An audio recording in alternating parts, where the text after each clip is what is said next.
ఓకేనా. ఈనాటి బంద్ for justice అనే కార్యక్రమానికి పిలుపునిచ్చినటువంటి బీసీ జేఏసీ తరపున, బీసీ సంఘాల ఐక్యవేదిక తరపున అన్ని బీసీ సంఘాలకు కూడా, మరి జాతీయ బీసీ సంఘం తరపున డాక్టర్ తోడేటి శ్రీకాంత్ గౌడ్, మరి స్టేట్ వైస్ ప్రెసిడెంట్ కూడా తెలంగాణకు, ఈ సందర్భంగా అందరికీ పిలుపునిచ్చినటువంటి అన్ని బీసీ సంఘాలకు కూడా నా యొక్క ప్రత్యేక ధన్యవాదాలు చెప్పుకుంటూ, మరి సహకరించినటువంటి ఈ వర్తకులు, వ్యాపారులందరికీ కూడా, విద్యా సంస్థల అధిపతులకు, విద్యా సంస్థలందరికీ కూడా ప్రత్యేక ధన్యవాదాలు చెప్పుకుంటూ, ముఖ్యంగా మా ఈ బీసీజేఏసీ ఇచ్చినటువంటి ఈ బంద్ ఫర్ జస్టిస్ కార్యక్రమానికి సహకరించినటువంటి ముఖ్యంగా అన్ని రాజకీయ పార్టీలు కూడా సహకరించినాయి. బీజేపీ కావచ్చు, కాంగ్రెస్ కావచ్చు, టీజేఎస్ కావచ్చు, టీడీపీ కావచ్చు, సిపిఐ కావచ్చు, అందరూ కూడా సహకరించారు. చాలా ధన్యవాదాలు.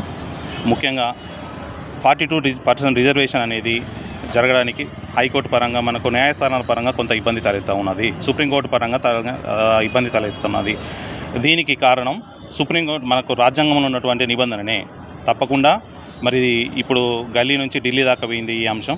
తప్పకుండా దీన్ని లోక్సభలో, రాజ్యసభలో ప్రవేశపెట్టి బిల్లు పాస్ చేయించి రాష్ట్రపతి ఉత్తర్వుల ద్వారా షెడ్యూల్ 9 రాజ్యాంగంలో పొందుపరిచి అమెండ్మెంట్ చేస్తే, రాజ్యాంగ సవరణ చేస్తేనే ఏ కోర్టు కూడా అడ్డుకోజాలదు.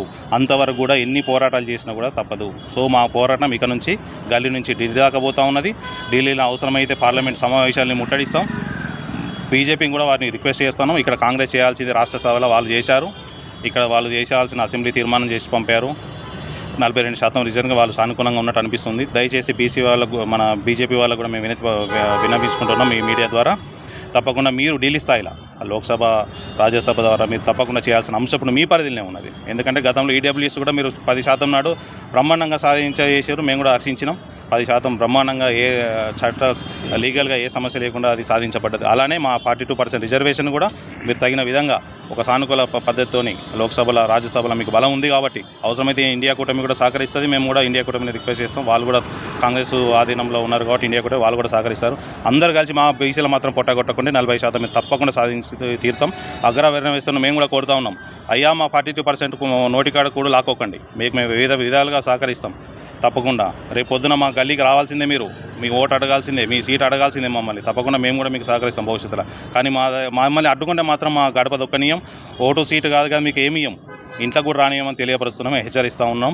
మాకు సహకరించండి, రండి, మా ఇంటికి రండి, మమ్మల్ని అడగండి, అందరం అన్నదమ్ములా కలిసి ఉందాం. కానీ చివరిదాకా వచ్చిన ఈ 42% రిజర్వేషన్ మాత్రం గుంజుకోకండి, కోర్టు పరంగా కానీ ఇంకేం కానీ. మొత్తానికైతే రాజ్యాంగ సవరణ చేసి దీన్ని సాధించాలని చెప్పి అన్ని రాజకీయ పార్టీలను కూడా మేము వేడుకుంటూ ఈ అవకాశం ఇచ్చాను. Thank you.